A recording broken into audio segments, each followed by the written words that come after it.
কেননা কোনো ব্যক্তি যখন অন্ধকারে থাকে, যদি কেন হঠাৎ করে সেই লাইটটা অফ হয়ে যায়, আমাকে কি আপনারা দেখতে পাবেন না? যা আমার নিজের হাতটাকেও আমি দেখতে পাবো না। হ্যাঁ, সেই জন্য অন্ধকার হচ্ছে কি মায়ার সাথে তুলনা করা হয়েছে। যেমন রাত্রি হয়েছে, রাত্রি যখন প্রহর হয়, সূর্য তখন কি হয়? উদিত হয়। হ্যাঁ, অন্ধকার দূরীভূত হয়, আলো প্রকাশিত হয়, যা সব কিছু দেখতে পাওয়া যায়। ঠিক সেই রকম আপনি আমি যদি অজ্ঞানের অন্ধকারে থাকি, যা সেই কৃষ্ণ তত্ত্ব বিজ্ঞান, যা আপনি আমি সহজে বুঝতে পারবো না। সেই জন্য তো কৃষ্ণ দ্বৈপায়ন ব্যাসদেব তিনি কৃপা করে এই অধপতিত বদ্ধ জীবদের জন্য তিনি অক্লান্ত পরিশ্রম করে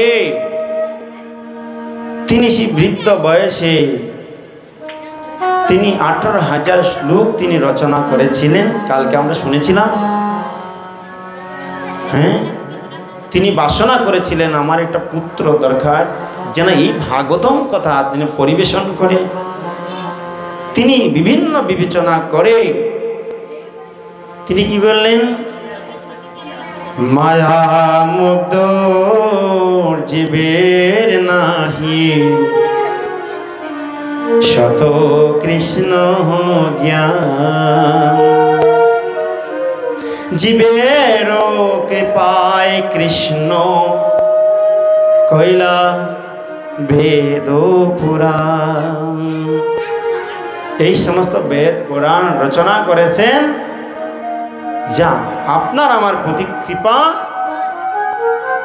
করার জন্য। এই শ্রীমদ্ ভাগবতম এত শ্রুতি মধুর কথা, যদি কেউ নিষ্ঠার সাথে ঐকান্তিকতার সাথে সেই ভগবানের এবং ভক্তির অদ্ভুত চরিত্র কথা শুনে, যা আপনি আমি এই চরিত্র কথা যদি মনন করি, সেই জন্য বললেন শ্রবণম কীর্তনম। শ্রবণে আমরা শুনি শ্রবণম মঙ্গলম, শ্রবণম কীর্তনম ধ্যায়ম। হ্যাঁ, যখন শ্রবণ করব তখনই আপনি আমি কীর্তন করতে পারি। হ্যাঁ, আর কীর্তন করতে করতে তখন কি হবে? ভগবানের যে অদ্ভুত চরিত্র লীলা ধ্যায়ম। কি ধ্যায়ম? হরির অদ্ভুত কর্মণ। ভগবান এত সুন্দর অদ্ভুত কর্ম করেছেন, অদ্ভুত লীলা প্রদর্শন করেছেন। কাদের জন্য? যা আপনার আমার দের জন্যই যেন এই কথা শ্রবণ করে করে যেন আপনি আমি সেই অন্ধকার যা মায়ার থেকে যে মুক্ত হয়ে যা আলোর দিকে যেতে পারি। সেই জন্য বলা হয়েছে, সুখদেব গোস্বামী মহারাজ বললেন তমস্যমা জ্যোতির্ঘময়। হে বদ্ধ জীবগণ, অন্ধকারে থেকো না, আলোর দিকে এগিয়ে আসো। হ্যাঁ, তমস্যমা জ্যোতির্ঘময়। সকলে আপনি আমি অন্ধকারে আছি। হ্যাঁ, সেই অন্ধকার থেকে মুক্ত হয়ে যেন আমরা আলোর দিকে এগিয়ে আসতে পারি। এই জন্য তো এই সমস্ত কার্যকলাপ, যা এত সুন্দর আয়োজন। হ্যাঁ, আর একবার যদি সেই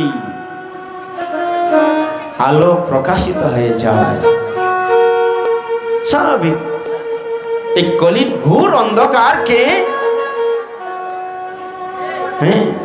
আলোকিত করার জন্য শ্রীমদ্ ভাগবতম প্রদান করেছেন, যা আলোর প্রতীক প্রজ্বলিত করার জন্য এই শ্রীমদ্ ভাগবতম। তো ভাগবতম কখন সেই শুরু হয়েছিল?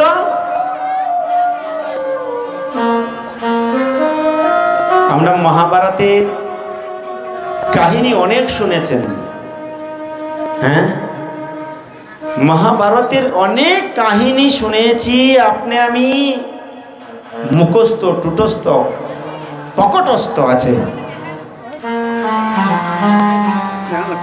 আর এই মহাভারতের কাহিনী শুনতে শুনতে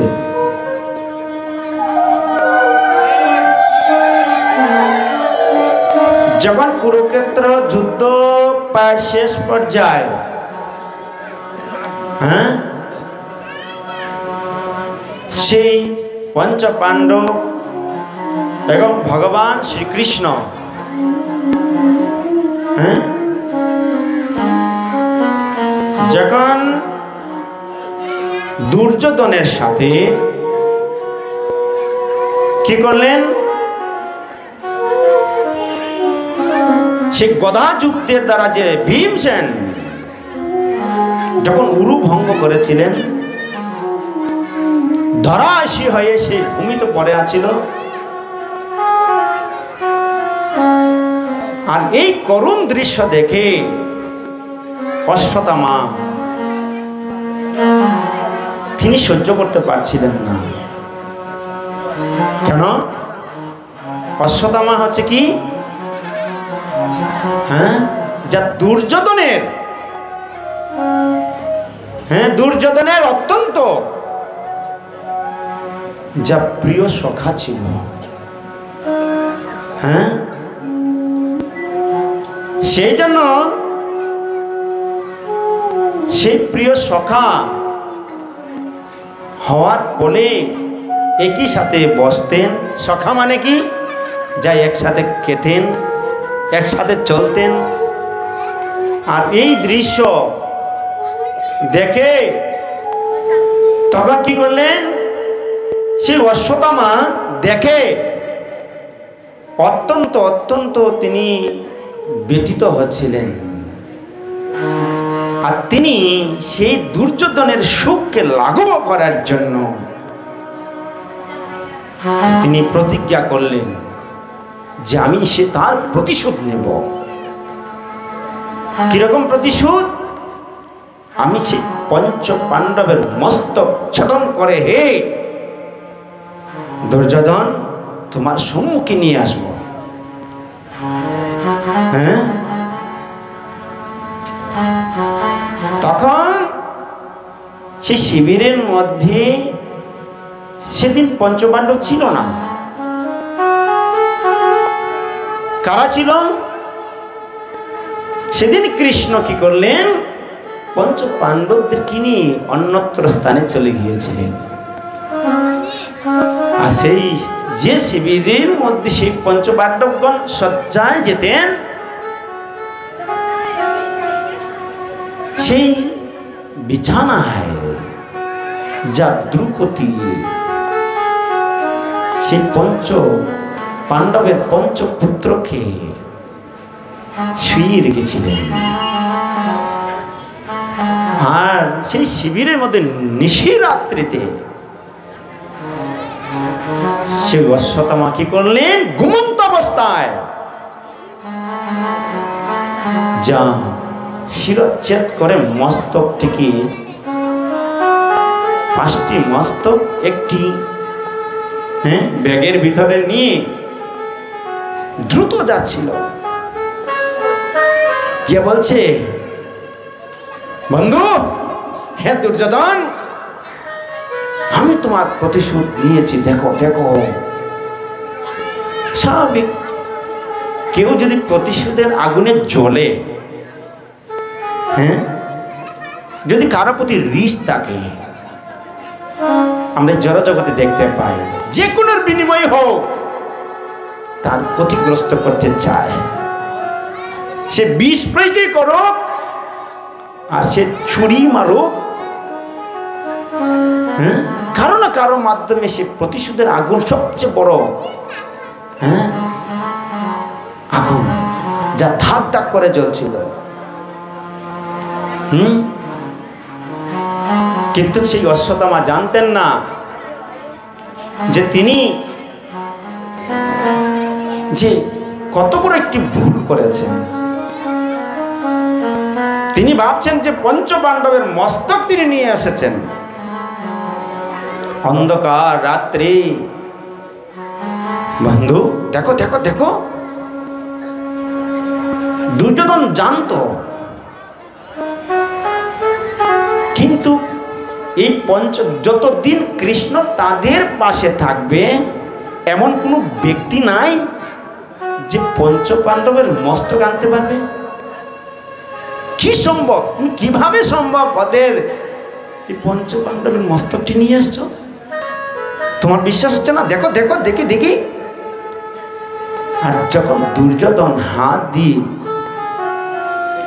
এক একটি মস্তক, কেন তিনি তো যুদ্ধ করেছেন, জানেন যে কার শরীরের কিরকম তার বডি, তার কিরকম তার শক্তি সামর্থ্য আছে। যখন এরকম হাতে সেই মস্তকটি নিয়ে এরকম টিপা দিয়েছে, ঠিক বলের মতন পস পস পস পস করে হচ্ছে 5টি মাথা পেটে গিয়েছে।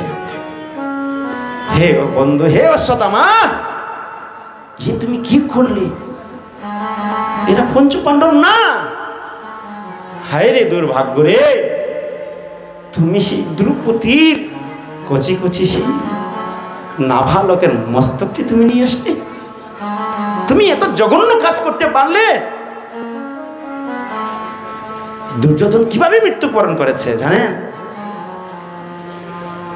তার এই করুণ দৃশ্য দেখে হৃদয়, হ্যাঁ, সে দুঃখে ভারাক্রান্ত হয়ে চটফট চটফট করে এই দৃশ্য দেখে, বাকিটুকু এই দৃশ্য দেখার জন্য আমার প্রাণটা বোধহয় রয়ে গিয়েছিল।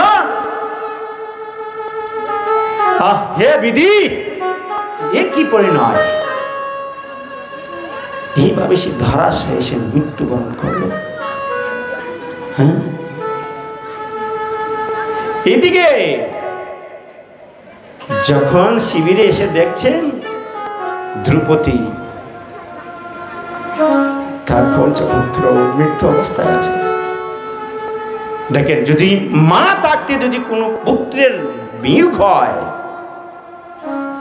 মৃত্যু হয়, পিতামাতা থাকতে যদি মৃত্যু হয়, এর চেয়ে আর কি করুণ হতে পারে? হ্যাঁ, সেই দ্রৌপদী বিলাপ করতে শুরু করেছেন, করুণ সুরে বিলাপ করতে শুরু করেছেন। আর এই বিলাপ শুনে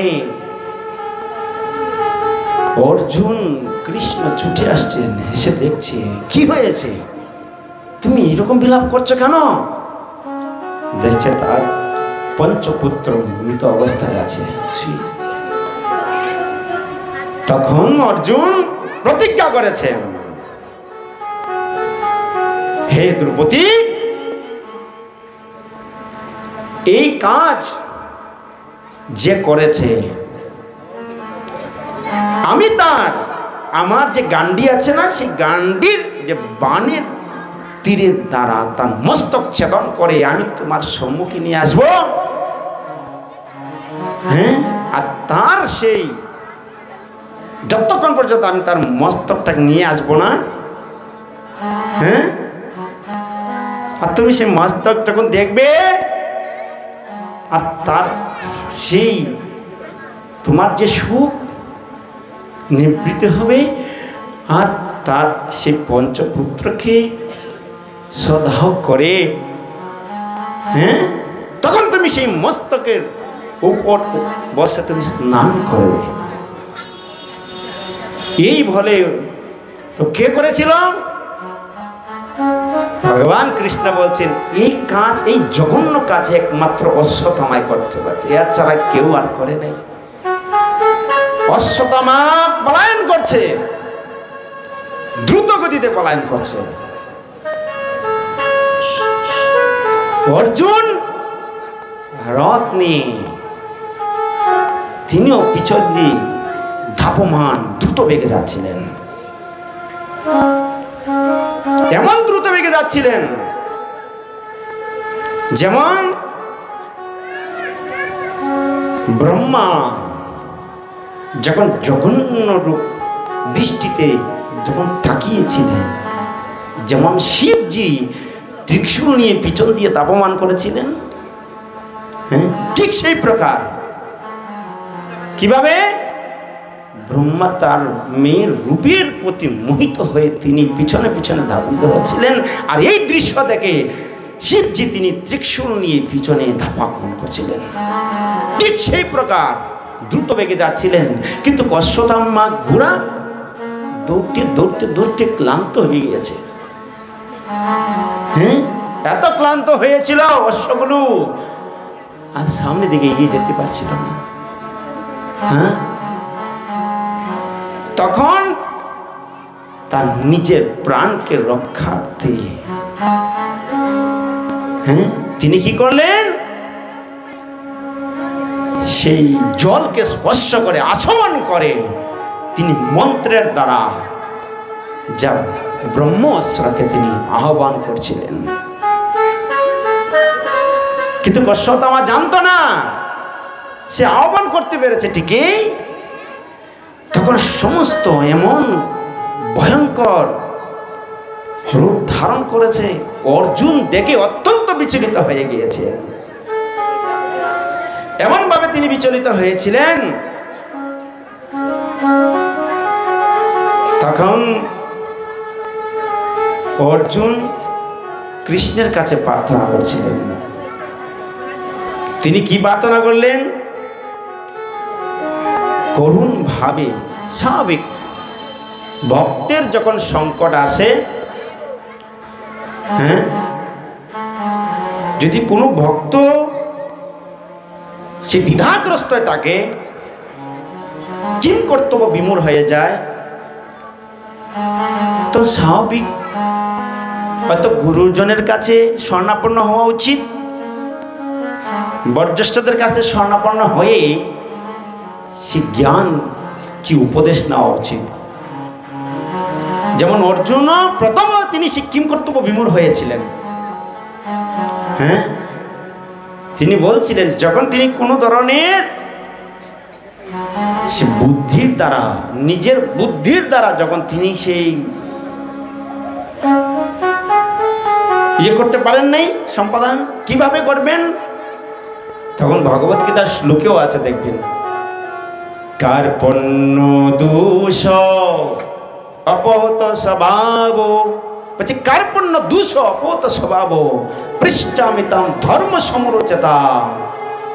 হ্যাঁ বলছে ধর্ম সমরচেতা যশ্রেয় সন্নিশ্চিতম ব্রুহি তন্মে শিষ্যস্তে হংসাদিমাম তাম প্রপন্নম। তিনি ভগবান অর্জুনের সখা, তিনি কি করলেন, কিম কর্তব্য বিমূঢ় হয়ে কৃষ্ণকে তিনি গুরু রূপে গ্রহণ করেছিলেন। ঠিক যখন অশ্বত্থামায় সেই ব্রহ্মাস্ত্র নিক্ষেপ করেছিল, কৃষ্ণের কাছে তিনি শরণাপন্ন হয়েছেন। এ কি হতে যাচ্ছে হে কেশব, কি হতে যাচ্ছে? তখন এমন দৃশ্য হয়েছে, তখন ভগবান বলছেন দেখো সেই অশ্বত্থামা নিজের প্রাণকে রক্ষা করতে তিনি সে ব্রহ্মাস্ত্র নিক্ষেপ করেছে। হ্যাঁ, কিন্তু সে জানে না সে ব্রহ্মাস্ত্র প্রয়োগ করতে পেরেছে, কিন্তু সেটা সংবরণ সম্বন্ধে জানে না। হে অর্জুন, তুমি এই কাজ করো, এই ব্রহ্মাস্ত্রকে যদি তুমি প্রতিরোধ করতে চাও, আরেকটি ব্রহ্মাস্ত্র আহ্বান করে তুমি সংকর্ষণ করো তৎক্ষণাৎ, কেননা তুমি হচ্ছে সেই অস্ত্র, হ্যাঁ সেই নিক্ষেপের এবং সেই অস্ত্র শস্ত্রের অত্যন্ত পারদর্শী তুমি। তুমি ভালো করে জানো। তখন কৃষ্ণের নির্দেশে তিনি যখন আচমন করলেন, জল স্পর্শ করে কৃষ্ণকে প্রদক্ষিণ করছেন। দেখেন, হ্যাঁ, কৃষ্ণকে প্রদক্ষিণ করছেন।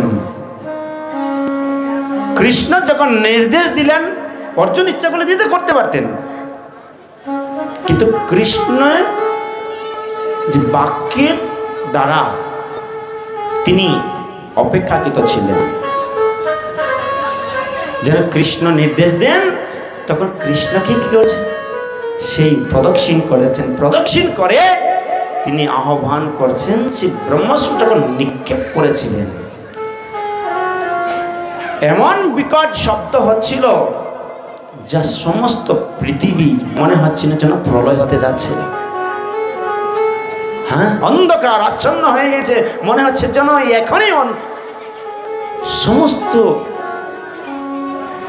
জীবগণ হাহাকার শুরু করছে। আর এই করুণ দৃশ্য দেখে অর্জুন তিনি স্থির থাকতে পারছিলেন না।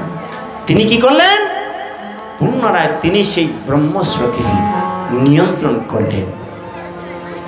আর যখনই নিয়ন্ত্রণ করেছিলেন, নিয়ন্ত্রণ করার সাথে সাথে কি হলো, সেই অশ্বত্থামাকে ধরে নিয়ে আসছেন। যখন ধরে নিয়ে আসছিলেন, কেন প্রতিজ্ঞা করেছিলেন তার মস্তক ছেদন করে নিয়ে যাবেন। হ্যাঁ, কিন্তু যখন ধরলেন, রজুর দ্বারা বলছেন অশ্বত্থামাকে রজুবদ্ধ করার পর অর্জুন তাকে শিবিরে নিয়ে যেতে চেয়েছিলেন। যখন সেই রজু দ্বারা বদ্ধ হয়ে গিয়েছিল, তিনি শিবিরে নিয়ে যেতে চেয়েছিলেন। তো ভগবান পরমেশ্বর তিনি কি বললেন, শ্রীকৃষ্ণ বললেন, তখন তার পদ্মের মতো যে সুন্দর চক্ষু, ভগবানের চক্ষুটা কিরকম, পদ্ম ফুলের পাগড়ির যে রং ঠিক সেরকম। তিনি কি করলেন, দৃষ্টিপাত করে ক্রুদ্ধ হয়ে অর্জুনকে বলছিলেন, কি বললেন, হে পার্থ, অশ্বত্থামাকে নিরপরাধ নিদ্রিত, তারপর বললেন কি, শিশুদের রাত্রিবেলা হত্যা করেছে এই সেই ব্রাহ্মণ অধর্মীকে ছেড়ে দেওয়া মুক্তিসঙ্গত নয়, যুক্তিসঙ্গত নয়। তাকে কিভাবে তুমি, খুব তিনি ক্রোধ করেছিলেন। কেননা এখানে কৃষ্ণ অর্জুনকে পরীক্ষা করছিলেন, তুমি তাকে এখনই বধ করো, কেননা সে মহাপাপী। মহাপাপী মানে তো বলছেন, এখানে একটি শ্লোক বলছেন খুব সুন্দর, প্রমত্তম মত্তম প্রমত্তম উন্মত্তম সপ্তম ভালো স্ত্রিয়ম জরম প্রপন্নম বীরতম বিতম নিপুণম হন্তি ধর্মভীম। বললেন, এরে মত্ত প্রমত্ত উন্মত্ত নিদ্রিত নিশ্চিত হয়ে শরণাগত ভগ্নরথ ভয়ার্ত বালক বা স্ত্রী লোক শত্রু হলেও ধার্মিক ব্যক্তি কখনো তিনি বধ করেন না। হ্যাঁ, তিনি না বধ করে কি করেছিলেন, সে ধরে নিয়ে তিনি শিবিরে নিয়ে গিয়েছিলেন। আর সেখানে নেওয়ার পরে যে ঘৃণ এবং ক্রূর ব্যক্তি পরের প্রাণ বধ করে, স্বীয় প্রাণ পরিপোষণ করে, তাকে বধ করাই তার পক্ষে মঙ্গলজনক। হ্যাঁ, আমরা দেখি 6 প্রকার আত্মঘাতী ব্যক্তি আছে। 6 জিনিস কিরকম? যদি মারাত্মক অস্ত্র নিক্ষেপ করে, কি অস্ত্রের দ্বারা আক্রমণ করে, যদি সে জঘন্য পাপী হয়, হ্যাঁ, সে কি করতে পারে?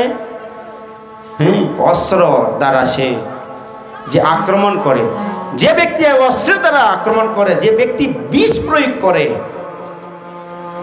হ্যাঁ, যা পরস্ত্রী হরণ করে, হ্যাঁ, বলপূর্বক সে জমি দখল করে, হ্যাঁ, এইভাবে যখন যে ব্যক্তিগণ আছে তাদেরকে যদি হত্যাও করা হয়, হ্যাঁ, তাতে পাপ হয় না। তা আগের দিনের রাজারা কি করতেন? যদি এরকম কোনো পাপ কর্মে লিপ্ত হয় আর তাদেরকে যদি হত্যা করা হয়, হ্যাঁ, তাহলে কি হয়? তার জন্য মঙ্গলজনক, কেননা এখানেই সে তার সংশোধন হয়ে যায়। বলপূর্বক যারা এরকম করে, আগুন লাগায়, বিষ প্রয়োগ করে, পরস্ত্রী হরণ করে, জমি দখল করে, মারাত্মক অস্ত্র নিয়ে আক্রমণ করে, হ্যাঁ, এগুলোকে যদি হত্যা করা হয় তাতে পাপ হয় না। হ্যাঁ, সেই জন্য তিনি কি করলেন? বললেন, প্রতিশ্রুতম চ ভবতা, হে অর্জুন, তুমি প্রতিশ্রুতি দিয়ে আসছিলে। কাকে? পাঞ্চালীকে। তুমি পাঞ্চালীকে তুমি প্রতিশ্রুতি দিয়েছিলে যে তার মস্তক তুমি ছেদন করে নিয়ে যাবে। হ্যাঁ, হে অর্জুন, আমি শুনেছি যে তুমি দ্রৌপদীর কাছে, হ্যাঁ, বলেছ, প্রতিজ্ঞা করেছ, তুমি তার পুত্রের হত্যাকারীর মস্তক তাকে উপহার দিবে। হ্যাঁ, উপহার দেওয়ার জন্য তুমি এইগুলো করবে। অতএব হে বীর, এই পাপিষ্ঠ কুলাঙ্গার তোমার স্বজনদের হত্যা করেছে এবং শ্রীয় প্রভু দুর্যোধনের অনভিপ্রেত কার্য অনুষ্ঠান করেছে। সুতরাং এই অশ্বত্থামাকে বধ করো, বধ করো, বধ করো। চিন্তা করেন, এইভাবে তিনি অনুপ্রাণিত করেছিলেন। সুত গোস্বামী বলছেন, তিনি এই কথা এইভাবে যখন অর্জুনের যে ধর্মনিষ্ঠা পরীক্ষা করতে শুরু করেছিলেন ভগবান কৃষ্ণ, হ্যাঁ, ভক্তের পদে পদে পরীক্ষা, অত্যন্ত সংকটময় পরিস্থিতিতেও পরীক্ষা। একেতে জাগতিক জীবনে পরীক্ষা দিতে হয়, ভক্তি জীবনেও পরীক্ষা দিতে হয়, যা স্বয়ং দেবতারাও পরীক্ষা করে। আর এই পরীক্ষা উত্তীর্ণ হতে হতে ভগবানও তিনি পরীক্ষা করেন। দেখি অর্জুনের, হ্যাঁ, তিনি কেমন ধর্মনিষ্ঠা পরায়ণ ব্যক্তি। হ্যাঁ, তারপর শ্রীকৃষ্ণকে যিনি সখা এবং সারথী রূপে বর করেছিলেন, আর সেই অর্জুন নিজ শিবিরে উপস্থিতি হয়ে নিহত পুত্র শোকাগ্ন পত্নী দ্রৌপদীর কাছে অশ্বত্থামাকে সমর্পণ করলেন। কিভাবে? রজু, হ্যাঁ, বদ্ধ অবস্থায় তাকে নিয়ে গিয়েছিলেন, যেমন একটা পশুকে যেভাবে বেঁধে নিয়ে যায় সে টেনে, ঠিক সেইভাবে নিয়ে গিয়েছিলেন। পশুর মতন রজুবদ্ধ এবং অত্যন্ত জঘন্য কার্য করার ফলে, হ্যাঁ, অধবদন এবং মৌন গুরুপুত্রকে দর্শন করে অত্যন্ত শোভন চরিত্রা দ্রৌপদী দয়াদ্র চিত্তে সমন্ত্র তাকে প্রণাম করলেন। দেখেন দ্রৌপদীর কেমন গুণ। এই অবস্থা দেখে তিনি কি করছেন? প্রণাম করছেন। আর আপনি আমি এলে কি করব?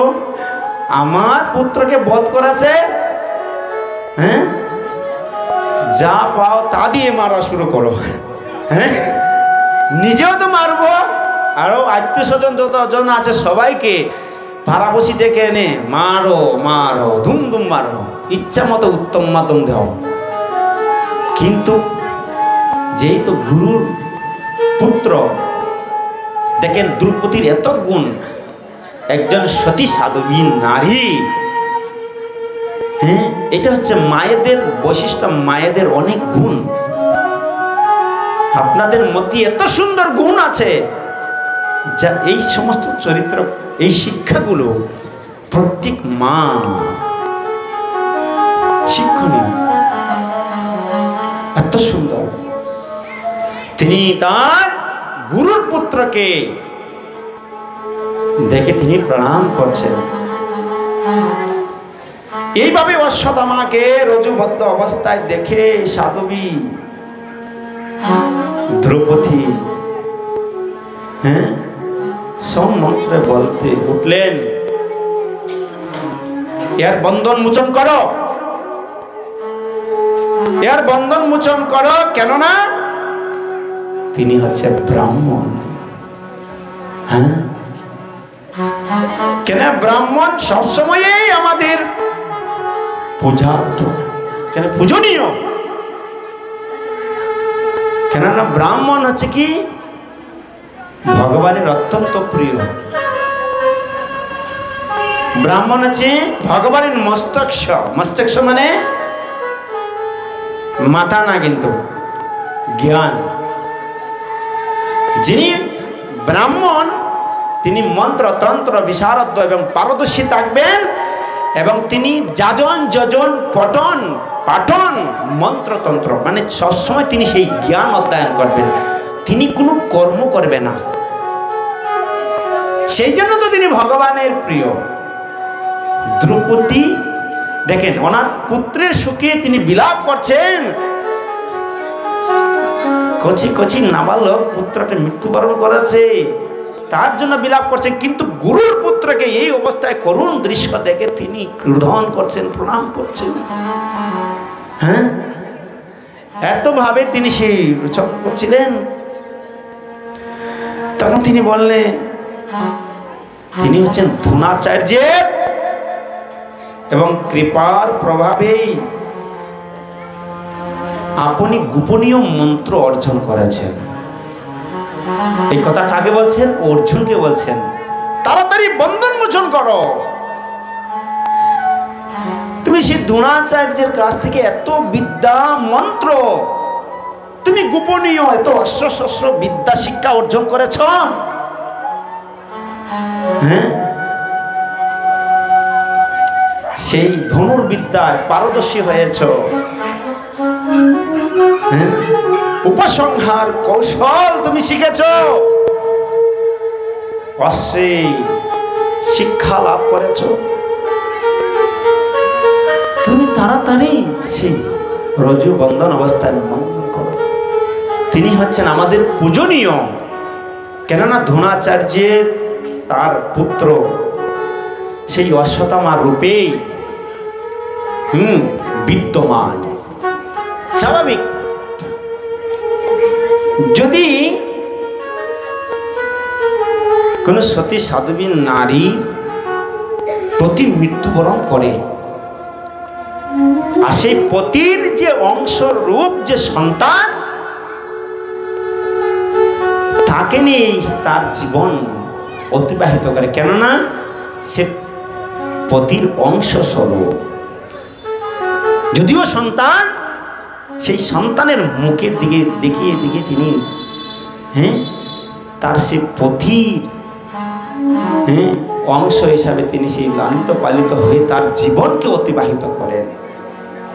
হ্যাঁ, তো বলছে দ্রৌপদী বললেন, এই অর্ধাঙ্গিনী যে কিপি, হ্যাঁ, তিনি জীবিত আছেন কিসের জন্য জানো? কেন তিনি হচ্ছেন সেই দ্রোণাচার্যের অত্যন্ত সতী সাধবী নারী, অর্ধাঙ্গিনী সহধর্মিণী ছিলেন। তিনি ইচ্ছা করলেই ওনার পতির সাথে তিনি সতী দাহে তিনি মৃত্যুবরণ করতেন। হ্যাঁ, কিন্তু তিনি কেন করেন নাই? ওনার যে অংশ জীবিত রয়েছে সেই অশ্বত্থামার পুত্রের জন্য তিনি এখনো সে জীবিত আছেন। হ্যাঁ, আমার পুত্র মৃত্যুবরণ করেছে, আমি বিলাপ করছি। আমি জানি যে পুত্রের সুখ যে কত বেদনাদায়ক। যদি পুত্র নিয়োগ হয়, হ্যাঁ, মৃত্যুবরণ করে, এর চেয়ে আমি কেন আজকে যদি অশ্বত্থামাকে বধ করা হয় তাহলে কৃপির কি অবস্থা, কি করুণ দৃশ্য হবে। দেখেন, দয়া, এটাকে কি বলা হয়? দয়া। শ্রী চৈতন্য মহাপ্রভুর ঠিক উদ্দেশ্য ছিল দয়া। দয়া মানে কি? তিনি এই এত মানে নিজের সমস্ত এত কিছু ক্ষতিগ্রস্ত হওয়া সত্ত্বেও, লাঞ্ছিত অপমানিত হওয়ার পরেও তিনি অন্যের প্রতি দয়া প্রদর্শন করছেন। কি তিনি জানেন? সেই জন্য বলছেন যে বন্ধা নারী বুঝে না রে প্রসব বেদনা। অন্যরা কিভাবে বুঝবে? আমি জানি একটা সন্তান লালন পালন করা যে কত বেদনাদায়ক, কত কষ্ট। আর আমার পুত্র নিয়ে গেছে, সেই জন্য আমি না সুখী নির্বাচিত হচ্ছি। কিন্তু আমাদের যে গুরু, সেই দ্রোণাচার্যের যে সহধর্মিণী যে কৃপি, তিনি যেন সেই কষ্ট না করেন। তিনি হচ্ছেন আমাদের পূজনীয়। তিনি এইভাবে সে ধর্মবিদ হে মহর্ষি সর্বদা আপনাদের পূজ্য এবং বন্দনীয় গুরুকুল যেন দুঃখ প্রাপ্ত না হন। সেই যেন সে গুরুকুলের যে কৃপি, তিনি যেন দুঃখ প্রাপ্ত না হন। সম্মানীয় কুলে যদি স্বল্প, বলছেন তিনি এখানে, আমি যেমন পুত্রহারা হয়ে অশ্রুপূর্ণ নয়নী নিরন্তর রোদন করছি, আর এই অশ্বত্থামার মাতা পতিব্রতা গৌতমী যেভাবে তিনি রোদন না করেন, তিনি যেন রোদন না করেন। আর এই দৃশ্য দেখে, হ্যাঁ, দ্রৌপদীর কথায় যে ধর্মরাজ যুধিষ্ঠির তিনি মেনে নিয়েছেন, নকুল সহদেব তিনিও মেনে নিয়েছেন, সবাই সম্মত হয়েছেন। হ্যাঁ, কিন্তু একজন সম্মত হন নাই। তিনি কে? বৃকদর। বৃকদর কেন বলা হয়েছে?